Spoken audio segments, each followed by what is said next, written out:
에 일하러 들어온 사람, 그리고 오후 3시에 포도원에 일하러 들어온 사람, 그리고 마지막 오후 5시에 포도원에 일하러 들어온 사람에게 주인이 똑같이 한 데나리온씩 수고했다라고 품삯을 주는 것을 보았습니다. 그때에 제일 먼저 들어온 9시에 들어온 사람이 큰 불만을 가집니다. 아니, 주인님 이럴 수 있습니까? 나는 아침 9시부터 저는 6시까지 일을 했는데, 아니 저렇게 나중에 5시에 들어와 가지고 1시간밖에 일하지 않는 사람에게 왜 그렇게 품삯을 저토록 주십니까? 왜 나하고 똑같이 줍니까? 이거는 형평성의 원리에 맞지 않지 않습니까? 그렇게 주인에게 따지고 대들고 그리고 시기하는 그런 대목이 지난번의 말씀이었습니다. 그런데 오늘 그 말씀을 들은 주인이 하는 이야기가, 네 것이나 가지고 가라. 내가 주는 것은 내가 가지는 내 특권이다, 내 권한이다. 네 받은 것이나 가지고 이 자리에 떠나가라 하고 오히려 호통을 치는 장면이 이 대목에 나옵니다. 일 실컷 하고 아침부터 들어와 가지고 온종일 있었지만 그에게 돌아온 것이라는 것은 주인의 호통, 꾸지람, 그리고 그것을 떠나가는 그런 것밖에 그에게 남는 것이 없었습니다. 어느 날 베드로가 질문을 했지요. 주님, 우리가 모든 것을 버리고 주님을 쫓았습니다. 우리에게 주시는 것이 뭡니까? 그때에 오늘 이 대목이 바로 예수님의 궁극적인 대답이었어요. 먼저 된 자가 나중되고 나중된 자가 먼저 된다.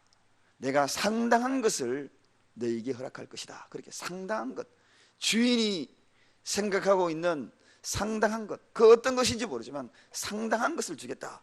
그렇게 이야기하는 대목이 오늘 이 대목의 결론입니다. 여러분, 우리는 그래서 이 지극히 작다는 것, 그것도 소홀할 수 없고, 내가 큰 것을 했다고 해가지고 거기에서 스스로 과찬하는 것, 이것도 또한 좋은 방법이 아닌 것을 알게 됩니다. 그래서 오늘 우리는 이 대목에서 우리가 3가지를 한번 생각해 보려고 합니다. 면류관 받는 사람은 사실은 따로 있고, 그리고 정말 하나님이 기뻐하는 자는 따로 있다는 것. 그래서 오늘 첫 번째, 이 대목은 너무나 중요한 내용입니다. 자신의 공로를 붙들고 있는 동안에는 하나님의 은혜를 결코 누릴 수 없다 하는 것을 첫 번째 이 말씀을 통하여 깨달아야 될 것 같습니다. 내가 내 공로를 붙들고 있는 한 절대로 하나님의 은혜를 누릴 수 없다.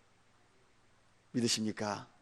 지금까지 내가 한 모든 일들, 내 공로를 붙들고 있는 한 결코 하나님의 은혜는 누릴 수 없다. 여러분, 그런 내 공로를 붙들려고 하는 그들에게 우리 하나님이 하시는 말씀은 딱 하나, 네 것 가지고 가라. 네 공로 그거 붙들고 있었으니 네 공로만 들고 가라. 이것이 결론이었습니다. 하나님으로부터 받을 수 있는 것은 아무것도 없다는 것입니다. 오늘 이 시대에 우리가 하나님의 은혜를 누릴 수 있는 것이 무엇인가, 그거를 단편적으로 확실하게 보여주는 것입니다.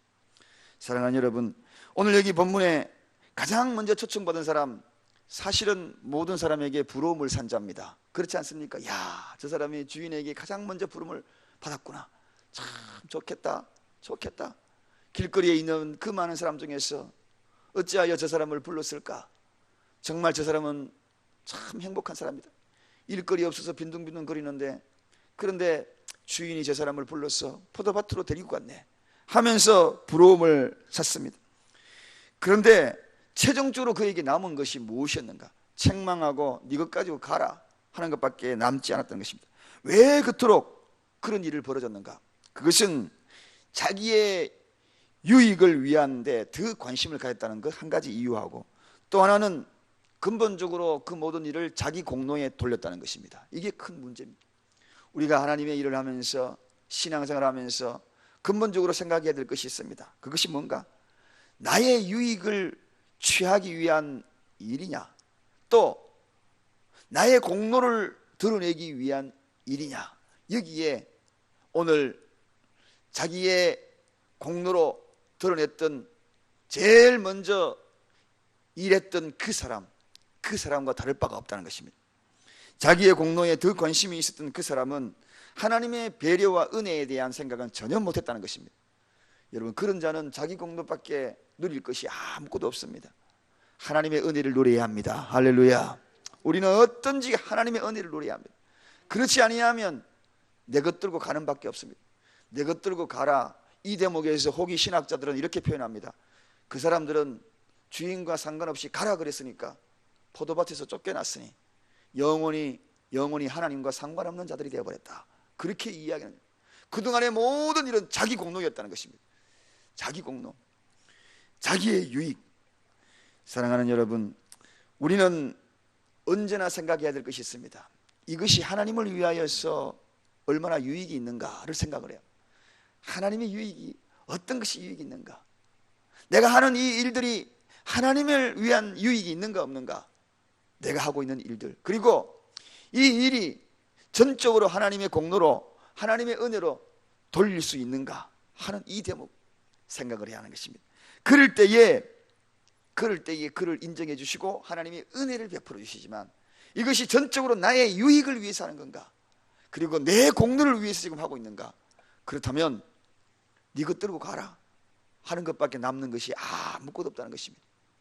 우리는 작은 일을 해도 하나님의 유익이라 생각하고 하는 그런 은혜가 있기를 바랍니다.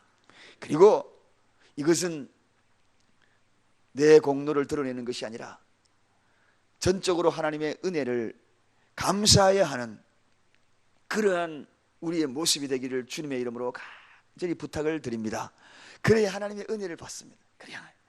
두 번째는 하나님의 일을 먼저 시작했던 그들에게 가졌던 생각이 뭐냐? 기득권과 특권의식입니다. 내가 먼저 이 포도원에 들어왔다는 특권의식입니다. 기득권입니다. 그래서 특권의식과 기득권을 하나님 앞에 가지려고 해서는 안 된다는 것입니다. 내가 이 교회의 기득권은 먼저 이 교회에 왔다, 특권의식까지 무서운 생각입니다. 내가 직분이 무엇인데 특권의식과 무서운 생각입니다. 오늘 보십시오. 이것이 바로 오늘 예수님이 이야기하고자 하는 말씀입니다. 내가 이곳에 먼저, 그리고 그 일을 먼저 시작했다고 하는 그 기득권을 가지는 순간, 그리고 내 직분의 특권의식을 가지는 그 순간 나중된다는 사실. 그저 우리는 감사할 것밖에 없어요. 하나님, 나 같은 자를 먼저 그 일을 시작하게 했네요. 하나님, 나 같은 연약한 자를 하나님이 직분 주셨네요. 너무 감사해요. 감사해요. 나에게 목사, 나에게 장로, 나에게 권사, 나에게 안수집사, 시설이집사, 성도 삼아준 거 너무 감사해요. 이런 생각을 가지지 아니하고 내가 내 직분이 무엇인데 계급처럼 생각하고 내 직분을 특급 의식으로 가진다고 생각하면, 기득권 생각을 가진다면 오늘 주님은 말씀하세요. 나중된 자가 먼저 되고 먼저 된 자가 나중된다. 여러분, 우리의 직분과 그리고 우리의 신앙생활은 그것으로 인하여 하나님의 상급과는 전혀 무관하다는 사실을 알아야 합니다. 오히려 심판이 크다는 사실을 알아야 합니다. 내 직분이 무거우면 무거울수록 심판이 더 큰 겁니다. 많은 사람은 생각해요. 직분 받으면 하늘나라의 상급이 큰 줄 알고. 천만의 만만의 말씀. 직분이 상급과는 전혀 무관합니다. 우리가 하고 있는 일들 속에는 하나님의 은혜 가운데 내가 어떤 마음으로 그 일을 감당했는가, 그것이 큰 은혜입니다. 아무리 이 땅의 목사라 큰 대형교회 목사랄지라도 내 공로로 아니면은 기득권이나 특권 생각 가졌다면 하늘나라에서는 가장 작은 자, 오히려 나중된 자가 될 수 있습니다. 훌륭한 일을 많이 한 그러한 일들, 그것을 내 공로로 내세운다면 결코 하나님 앞에서는 내세울 것 아무것도 없습니다. 그러므로 우리는 잘 생각해야 합니다. 그래서 단지 먼저 선택받은 자들이라고 생각하는 것은 더 큰 심판이 있다는 겁니다. 더 큰 심판이 있는 것입니다. 직분이 더 무거울수록 더 큰 심판이 있는 걸 알아야 합니다. 그 직분 1달란트, 2달란트, 5달란트 받고는 땅속에 묻어둔, 저는 그런 걸 많이 봐요. 직분 받을 때는 이렇게 하겠다고 서명까지 다 하고 내가 이렇게 하겠습니다 라고 그렇게 안 지켜. 예배 잘 나오겠습니다. 안 지켜. 공적인 예배 잘 나오겠습니다. 안 지켜. 하나님 앞에 서원 다 놓고 나중에 어떻게 하려고 그런지 모르겠어요. 예배를 소홀히 여겨 안 지켜. 어떻게 하려는지 모르겠어요. 여러분, 중요합니다. 이렇게 겸손히 섬기겠습니다. 서원까지 하고 하나님 앞에 손을 번쩍 들었다면 여러분, 나중됩니다. 쫓겨납니다. 네 것 가지고 가라 하는 소리밖에 들을 수 있는 것이 아무것도 없는 것입니다. 그러므로 오늘 우리는 이 말씀을 잘 명심해야 합니다. 자기 공로를 자랑삼아 어떤 대가를 기대하는 기득권을 주님은 책망하고 있는 거예요. 책망하고. 세 번째입니다. 우리에게도 큰 희소식이 있어요.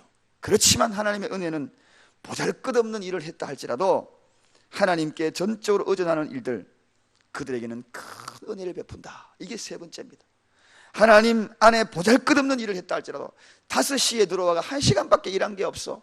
그렇지만 이 마음속에는 부끄러움밖에 없고 이 마음속에는 하나님 앞에 죄송한 것밖에 없어. 왜? 주인이 늦지막히 불러줘가 1시간 밖에 일한 게 없거든요. 얼마나 부끄럽겠습니까? 머리도 못 들고 상급 줄 때, 품삯 줄 때 머리도 못 들고 구석에 가만히 있었어요. 그런 자들, 겸손히 머리를 숙이고 있는 그들에게 하나님은 크신 은혜를 베풀어요. 작은 일 하는 자들이라도 겸손히 머리를 숙이고 있고 하나님 앞에 엎드려 있는 그들에게 하나님은 그들에게 크신 은혜를 베푸신다.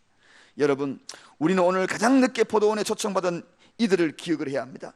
좋은 예입니다. 우리가 신앙생활을 어떻게 해야 하는가, 좋은 예를 우리에게 보여주고 있는 것입니다. 오직 너희에게도 상당하게 주리라.